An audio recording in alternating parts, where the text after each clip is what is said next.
your stress hormones are just innocently sleeping there. They're dormant, they're not really doing anything. Then along comes this enzyme, this 11-beta hydroxysteroid dehydrogenase, and it comes in and it wakes it up and it says, wake up, get back to work and start causing damage again.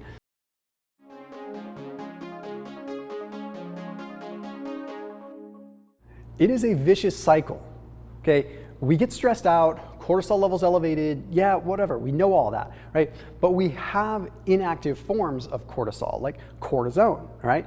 Now these inactive forms, there's more than just that one, but these inactive forms, they sit around sort of the regions where we have glucocorticoid receptors, which I'll talk about in a second. And if they become reactivated, they can increase the concentrations of cortisol in a given area. So in today's video, I want to focus mostly on the visceral adipose tissue because it is common for us to talk about it, right? I talk about potbellies on this channel. I talk about visceral fat and its negative metabolic effects within the body. But let's talk about this vicious cycle that can occur and why it becomes so bad. Hey, after this video, check out Thrive Market. They are today's sponsor. They are an awesome, awesome company. So if you are trying to make better choices in terms of your food, you've got to check them out, okay? You log on to Thrive. You can sort by different diet type. It's like having a specific aisle of a grocery store that has been fine-tuned specifically to what you're looking for. Okay, so you choose what you want, it gets delivered to your doorstep within a couple of days, boom, your pantry staples. They even have sustainable meat and seafood. They've got a bunch of options. It's changed how I shop, and they have been a huge supporter on this channel for like 4 years now. So a big thank you to Thrive Market. And as a thank you, they are making it so that you can save 25% off your first order and get a free gift when you use Thrive Market using the link down below in the description. Let's talk about cortisol. Okay, so I'm going to open up with this study that's published in the journal Science. It took a look at mice, okay, and these mice had what is called overexpressed levels of this 11-beta hydroxysteroid dehydrogenase. What this enzyme is, okay, that these mice were overexpressed with, is an enzyme that takes inactive forms of stress hormone like cortisol, which would in this case would be like cortisone, and converts it back into an active form, okay? Now, this is a pretty normal response, it happens, but if you have a lot of this enzyme activity, you have a lot of sort of reactivation of cortisol. Imagine cortisol being like your troops, right? The troops have deployed to another area, okay, and they've done their job, and they're sort of their inactive form, just hanging out on base. But then all of a sudden they got reactivated, and all of a sudden they have to go to work again. They're already there at that area, right? So they're already the most lethal because they can just be like, they can reactivate. This is essentially what can happen with cortisol, and when it comes down to visceral fat, it can cause fat to store really quick when it gets reactivated when we have these high levels of these enzymes. So what they found with this study was that when they expressed more of this enzyme, it ended up triggering a disproportional increase, a 3.2x increase in adipose tissue in the visceral fat compared to 1.5x in the subcutaneous fat in these mice.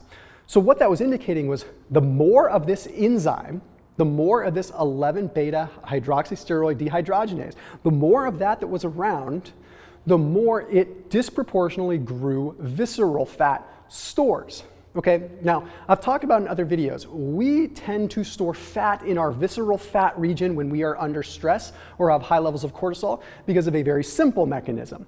We have more glucocorticoid receptors there. Okay, in this same journal Science study, they found that these mice had 3 times more glucocorticoid receptors within their visceral fat tissue than anywhere else, right?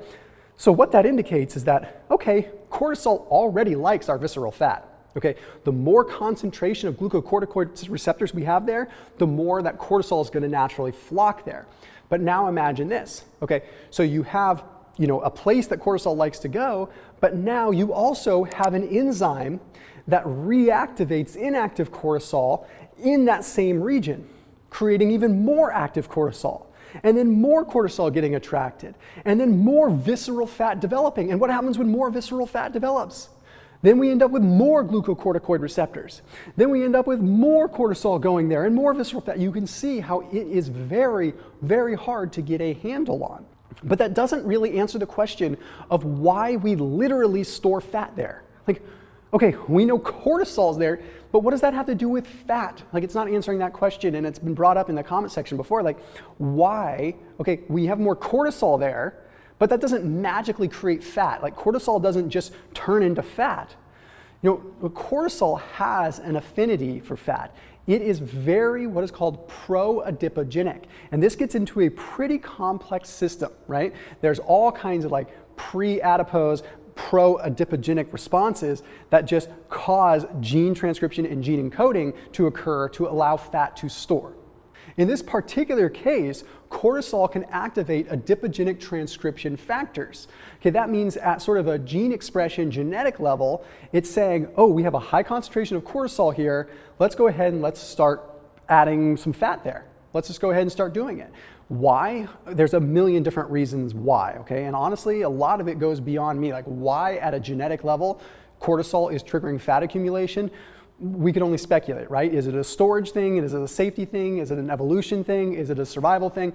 Who really knows? We could sound like an infomercial from the 1990s talking about cortisol and survival and all this, but the reality is it just is the way it is. Okay, so when we have this pro-adipogenic response, we're going to build more fat there.